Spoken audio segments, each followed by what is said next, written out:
Hallelujah, chân chuộc tu chui và gan. Hallelujah,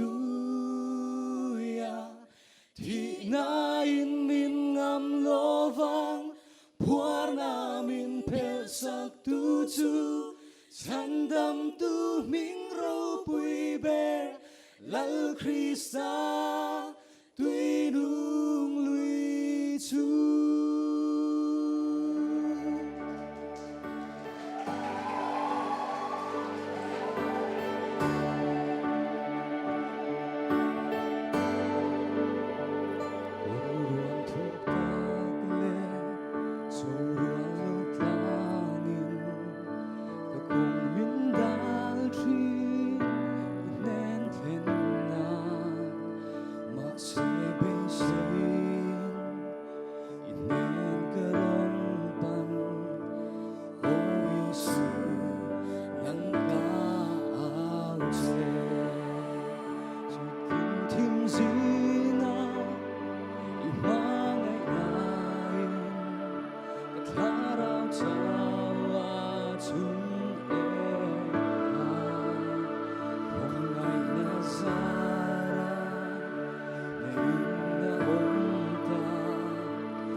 Don't pagan mangai na matu tunge shetiama kongai na chu opina lipin sa tuan patian chu kasuang puri amua pota rosara suanin ngai kanika lal te lal suata kani sandem tu chatua inni kadari lal Krista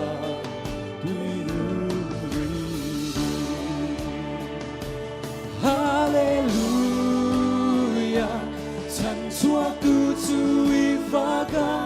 Hallelujah,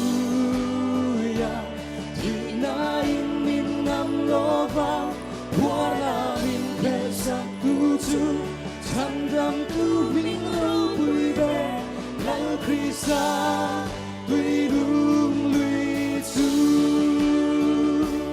Hallelujah,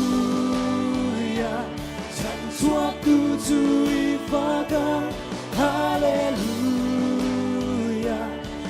na in min ngam lo vang, hoa na min pel sak tu chu, chan dam tu min ro pui be, lal Krista tuy nung lui chu.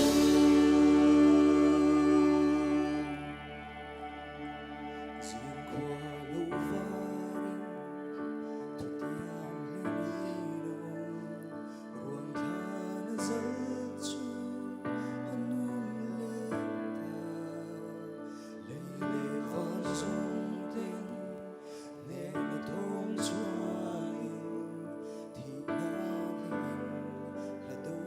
zal chu. Diện qua lâu varin, tu tiang lino, ruang thana zal chu anu